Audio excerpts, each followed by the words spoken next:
I'd always had this idea in my head for a TV show about what if the head of a large organization is killed?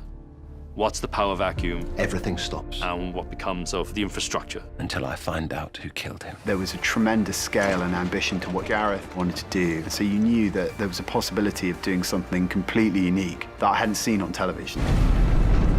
We all gravitated to this idea of a saga, something that felt Shakespearean, felt bigger. When we know who it is, we'll destroy them. We wanted to really push the scale of it and visually create something visceral and push it as far as you could. We were incredibly fortunate to work with Joe Cole, who's magnificent as Sean. I'm really excited for people to meet Shope. He plays Elliot. He's a rock star already in the making.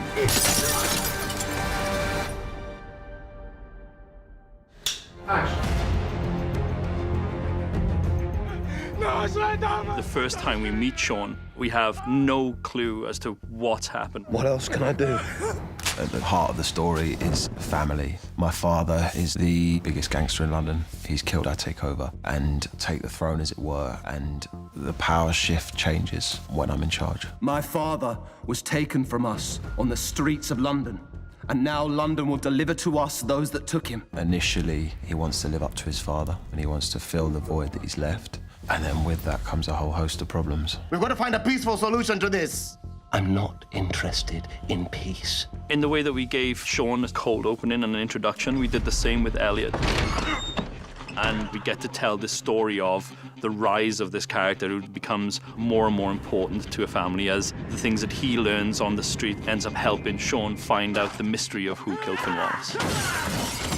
Elliot's come in at a very low level, so he started by being a street grunt, and he's basically just taken an opportunity. But I've got orders to take you to Sean. So who would you rather talk to, me or him? So it's a combination of opportunity and putting himself in the right position that he's been able to present himself as a useful asset to the Wallace family. What was it? 6 of them? Oh, 8. But I had a dart, so... There are secrets about him that we don't get to know, and the thrill of the show is getting to find out all of those things. Sean Wallace himself, tasking me to find the guy who killed his father. Obviously, action is a big part of the show. The fight scenes are fantastic, you know, they're really magnificent.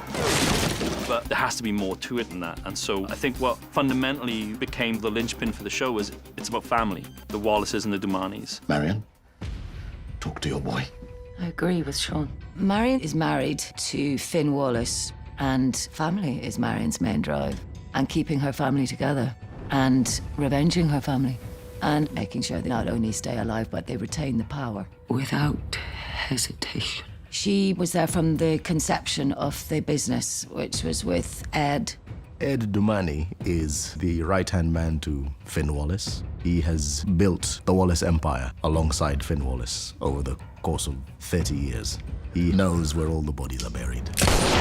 Alex Dumani, son of Ed Dumani, and is trying to keep everyone on side and keep everyone moving forward. Our strength lies in our unity. Sean is someone that he loves dearly, but like he can see he's acting erratically. You know, so he's driven to kind of like look after him, care for him, make sure he doesn't go too far. We don't have to torch the whole city to prove our strength. Action.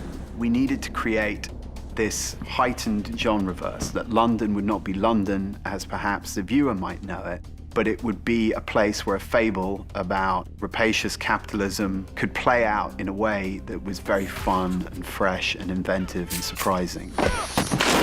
So rather than other shows that show crime at a very low street level, we're going in to explore crime on the level of human trafficking, money laundering, arms dealing, importing and exporting drugs, and the suited men and women at the top of the table. What is bad for me is bad for you. It's very much inspired by a mixture of European cinema, Asian action movies, American blockbusters, and melded into something that also feels very British. Go!